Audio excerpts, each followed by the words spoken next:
Con mucho gusto, Luis Guillermo. ¿Cómo estás? Buenas tardes. Hola, mi querido Vicente, muy buenas tardes a ti y a la audiencia de Sin Censura. Un placer saludarte este miércoles, movidito. Bastante movidito. Oye, Luis Guillermo, pues, como dice la canción, no estaba muerto, andaba de parranda. Reclama poderío.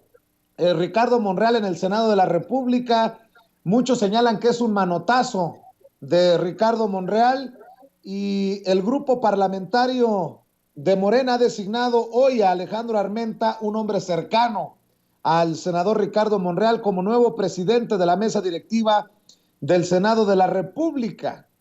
Con la victoria de Alejandro Armenta Mier como propuesta de Morena para presidir la mesa directiva, Ricardo Monreal afianzó su poder en el Senado porque mantiene la coordinación del partido, la bancada mayoritaria obviamente, y la presidencia de la Junta de Coordinación Política, el órgano de gobierno del Senado de la República. ¿Cómo entenderlo, Luis Guillermo Hernández? Creo que es muy claro que Ricardo Monreal no se va a ir de Morena sin antes intentar dar los golpes más certeros que tenga capacidad de dar en su salida.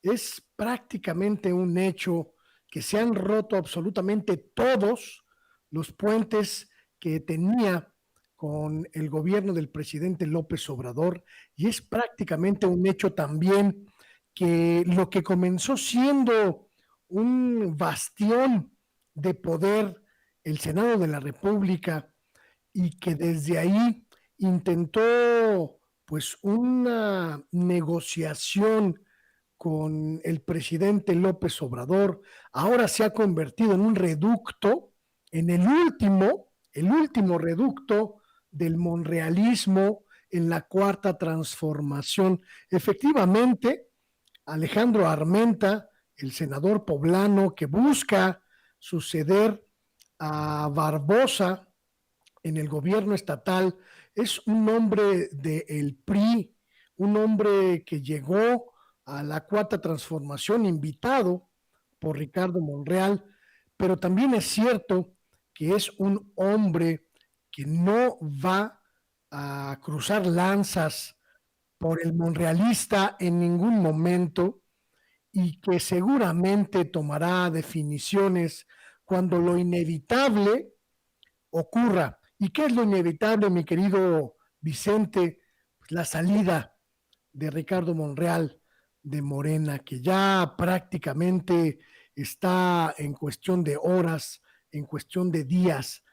Lo que ocurrió ayer en el Senado de la República con el desaire brutal de prácticamente todo el equipo del presidente López Obrador a la convocatoria de Ricardo Monreal al Senado fue solamente una muestra simbólica de lo que en realidad es una ruptura definitiva. No hay interlocución entre el Senado y Palacio Nacional, no hay una interlocución válida entre el presidente López Obrador y el senador Ricardo Monreal. Y lo que vemos, mi querido Vicente, son los coletazos del animal herido, el animal que no se conforma con irse, sino que busca pues marcar su impronta en la salida.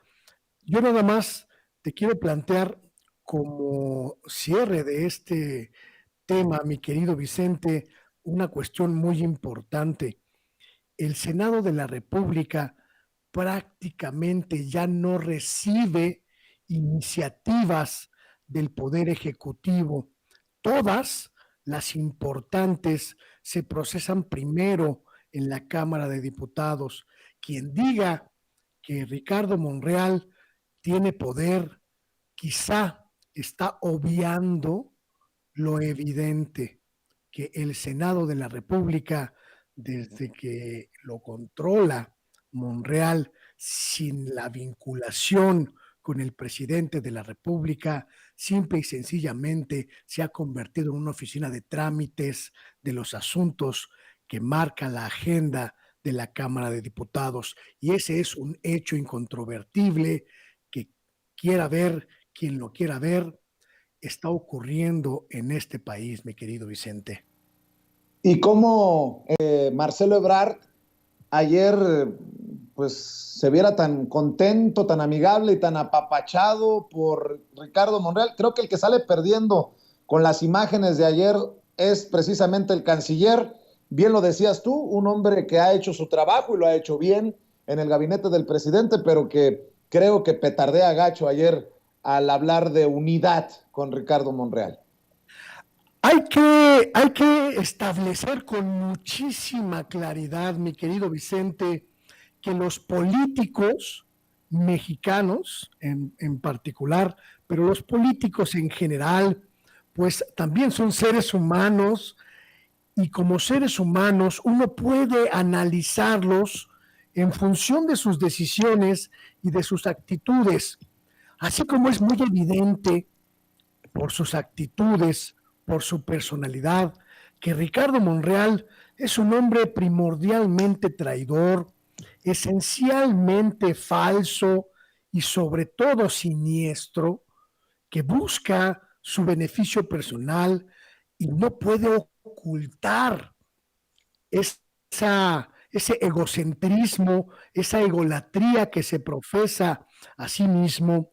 De la misma manera podemos identificar que Marcelo Ebrard, el canciller, es esencialmente un hombre de lealtades, un hombre que antepone las lealtades a las cuestiones personales.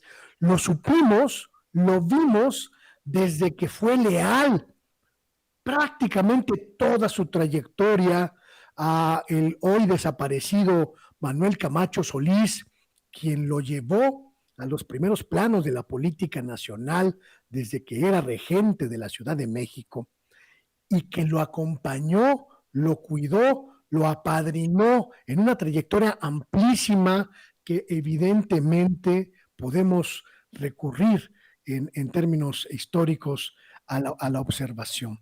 Cuando se dio la transición de el padrinazgo de Camacho Solís hacia pues prácticamente el desarrollo de su propia personalidad política, Marcelo Ebrard mantuvo su lealtad en todo momento a Camacho Solís. Cuando conectó políticamente con López Obrador, Ebrard fue siempre un servidor público leal, un servidor público consecuente y sobre todo un servidor público de una sola cara.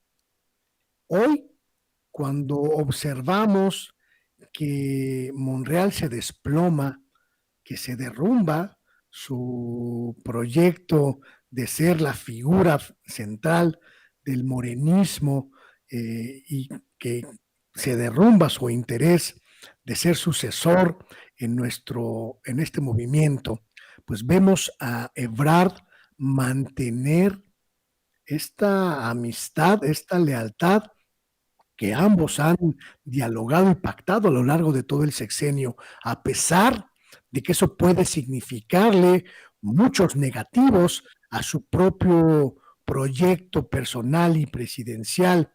Y me parece que es entendible que el canciller Ebrard actúe así.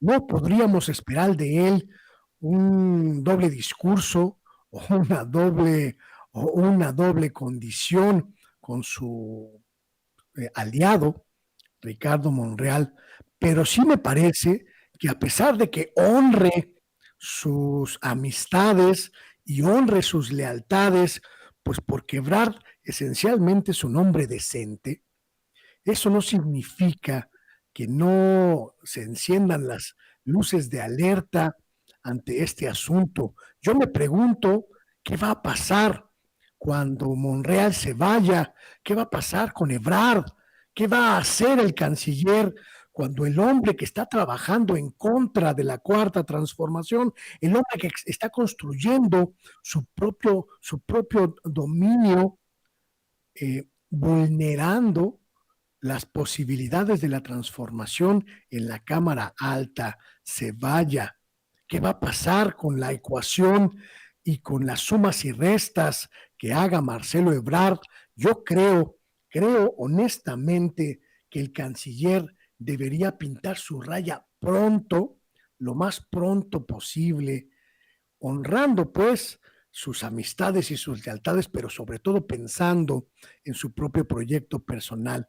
Ahora sí que, mi querido Vicente, Marcelo, aguas, porque el agua quema y esa, la Zacatecana, está en su punto de ebullición máximo.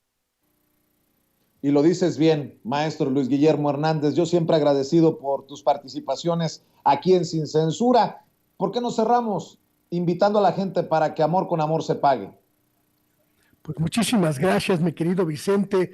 Invito a la gente a seguir en mis redes sociales, Luis Guillermo Hernández Sexta W, en Twitter, en Facebook, en YouTube y por supuesto vernos aquí la próxima semana en una charla más contigo y con la audiencia de Sin Censura que tanto disfruto, mi querido Vicente. Muchas gracias. Te mando un abrazo, Luis Guillermo Hernández, hablando con nosotros Sin Censura.